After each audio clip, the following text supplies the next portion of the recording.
يغيب الزوج ليعمل ويجد ويجتهد من أجل بيته، وفي بيته يتلذذ بين أحضان زوجته العشيق المغرور. فبسؤال المتهم بالتحقيقات عن عدد تلك المرات التي ارتكب فيها الزنا والموبقات، فرد أنه لا يعلم العدد من كثرة المرات. وكذا بسؤال المتهمة عن عدد تلك المرات، فرددت أنها لا تعلم العدد. سيد الرئيس، لقد ضاع منها العدد ولم تراعي أبا ولا ولد، وبعد فترة من الزمان سكن في رحمها جنين، ولا تعلم أهو من عشيقها أم من الزوج المسكين، فوسوس لها الشيطان الرجيم بقتله في رحمها، وأعانها على ذلك عشيقها، فأحضر لها العقاقير الطبية والتي بها تصبح إشكالية الجنين منهية، لا عائبين لغضب رب البرية. وظلت هي وعشيقها على ذات الحال، وكان هذا حالهما لشهور وأيام، يحملان قلوبا مريضة أتلفها خمر الشهوة، فأبيا أن يفيقا من سكرتها أو يفرغ الكأس من خمر اللذة الشهوانية، فلا يطيقان للكأس فراغا أو نقصانا.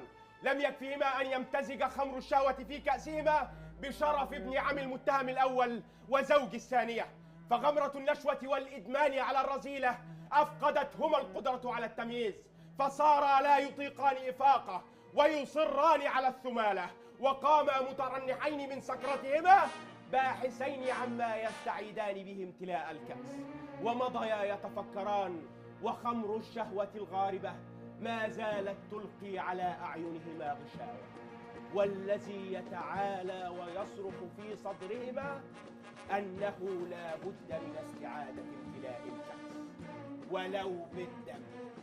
وليته كان دم العدو الرابض لنا بل دم ابن عم وزوج بريء. كلا إن الإنسان لا يطغى. فعرض العشيق على الزوجة أن ينهيا حياة الزوج، فوافقت الزوجة وهللت وباركت ولم تراعي حراما وحللت، وأول ما خطر ببالهما أن يقتلاه ضربا بالرصاص، وكأنها طلقة طائشة ولا يعلم عنها أحد وتخلو لهم الأجواء، ونسوا أن الله قد أمر بالقصاص، ولكن لم يتمكنا من إحضار السلاح الناري.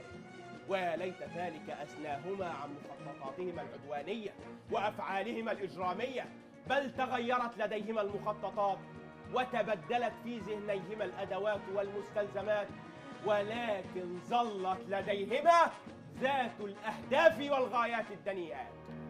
فجاءتهما فكرة شيطانية